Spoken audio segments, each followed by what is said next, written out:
Hi, my name is Ivy Lesser, and today we are going to do a lesson on scientific method. In order to do this lesson on the scientific method, we are going to be using an experiment based on the physical changes in matter. So the first step in the scientific method is to ask a question.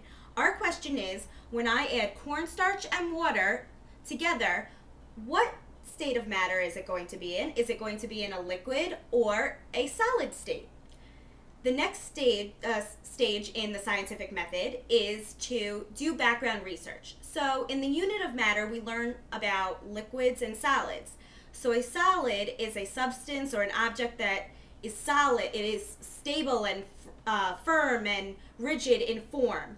And a liquid flows from one place to another. It takes the shape of the container that it's in. So that's some of our background research that we would have done on this topic.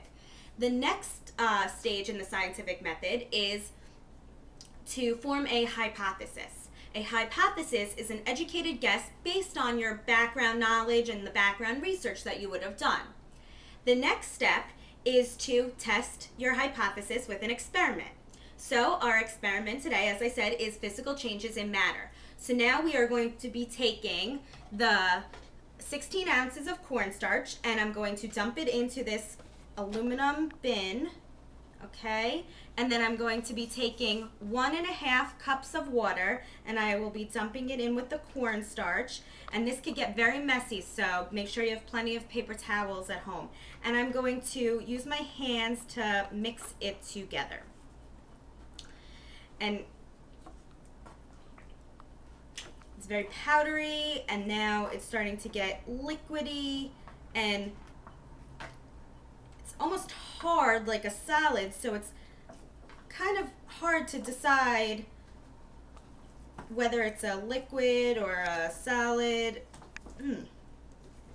Okay, so now I'm going to take a piece of this substance, and when I put it in my hand it gets very hard, so when I apply pressure it gets hard, but then it also takes the shape of my hand. So it's kind of hard to tell whether it's a liquid or a solid. So now I'm going to take another piece. See, it's still, some of the water hasn't fully absorbed. So, but a solid you can cut and a liquid you cannot. So I'm going to take a scissor. See, it looks liquidy, but then in my hand it's solid. So I'm going to take a scissor and you can actually cut it. I'm forming chunks of this substance. So actually, what I didn't tell you is that this goop is a unique compound called a colloidal suspension. And a colloidal suspension can change as a state with pressure, and the energy that causes this, which usually matter changes states based on heat.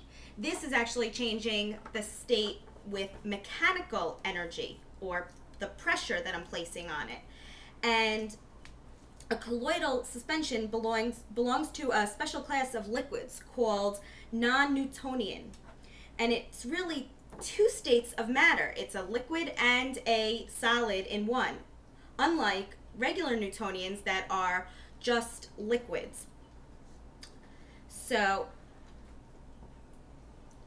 my hypothesis would actually be half correct, because this substance is a liquid, but it is also a solid. So if you guessed at home and said that your hypothesis was that when you put water with cornstarch that it would be a solid, you are also correct. So now the next step in our scientific method would be to see whether our hypothesis was correct, and as I said, it was half correct, so I wasn't completely wrong, but I wasn't completely right either.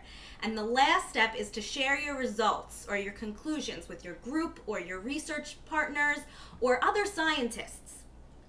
And that is what I just did with you. I just shared my results. Anyway, that's our lesson for today on the scientific method and physical changes of states of matter. Thank you for watching.